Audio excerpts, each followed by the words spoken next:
ప్రతిపక్షంలో నేను ఉన్నప్పుడు మంగళగిరిలో స్త్రీ శక్తి పేరుతో అనేక సంక్షేమ కార్యక్రమాలు చేశా.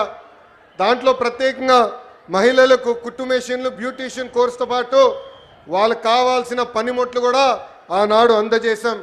సుమారుగా 3600 మంది మహిళలకి కుట్టు మెషిన్ ఇష్టమే కాదు, ట్రైనింగే కాదు, దాంతోపాటు మార్కెట్ లింకేజ్ కూడా చేశాం.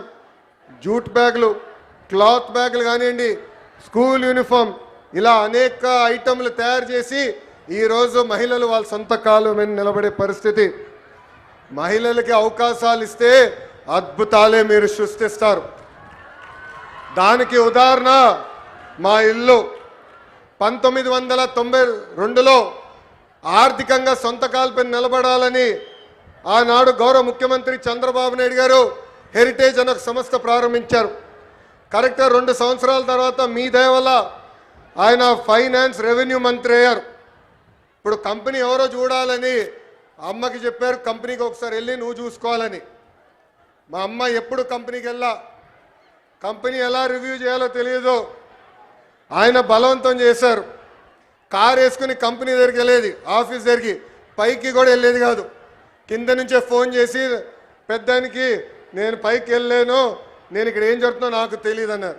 అలాంటిది ఈరోజు మా తల్లిని చూడండి, 5,000 కోట్ల విలువైన కంపెనీ ఆమె స్వయంగా నడిపిస్తుంది.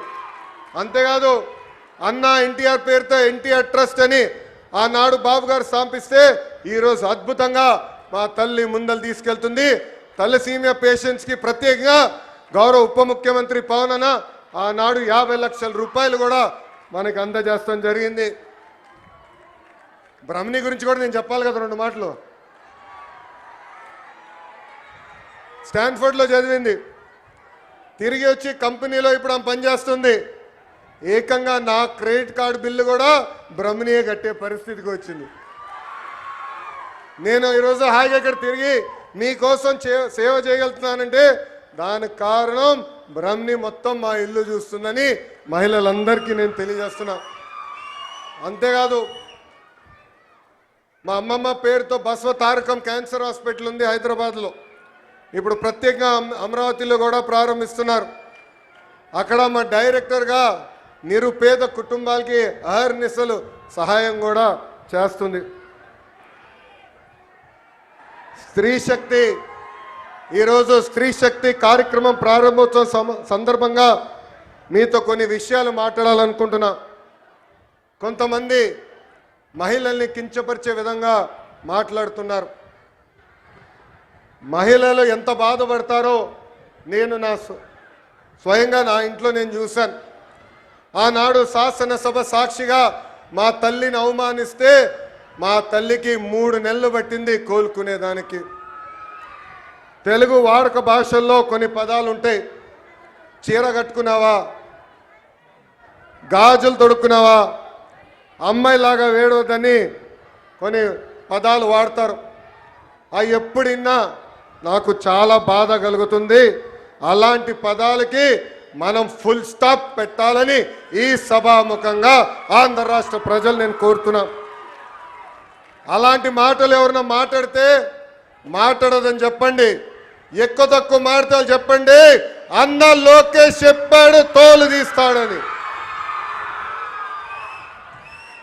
ఈ సందర్భంగా గౌరవ ముఖ్యమంత్రి గారిని, ఉప ముఖ్యమంత్రి గారిని ఒక విషయం కోరాలనుకుంటున్నా. సినిమాల్లో, వెబ్ సిరీస్లో మహిళల్ని కించపరిచే విధంగా డైలాగ్స్ వస్తే అవి తీసే వరకు ఆ సినిమాలు, వెబ్ సిరీస్ రిలీజ్ అవ్వకూడదని ఒక ప్రత్యేక చట్టం తీసుకురావాలని ఈ సభాముఖంగా పెద్దల్ని నేను కోరుతున్నా. మహిళా భద్రత గురించి అందరూ మాట్లాడతారు, అనేక చట్టాలు తీసుకురావాలంటారు. కానీ మహిళలకి భద్రత ఉండాలంటే మహిళల్ని గౌరవించాలనేది మన ఇంటి నుంచే మొదలవ్వాలని నేను బలంగా నమ్ముతాను. అందుకే నేను విద్యాశాఖ మంత్రి అయినప్పుడు ప్రత్యేకంగా first class, second class text books తెప్పించా. దాంట్లో ఫోటోలు చూసా. ఇంటి పనులు చేస్తున్న ఫోటోలన్నీ మహిళల ఫోటోలు ఉన్నాయి. ఏకంగా అది నేను మార్చాను. ఇప్పుడు 50% ఫోటోలు మగవాళ్ళు ఇంటి పనులు చేసే ఫోటోలున్నాయి, 50% ఫోటోలు ఆడవాళ్ళు ఇంటి పనులు చేసే ఫోటోల్ని. అంటే మార్పు అనేది ఇంటి నుంచే మొదలవ్వాలని బలంగా నమ్మే వ్యక్తి మీ లోకేష్.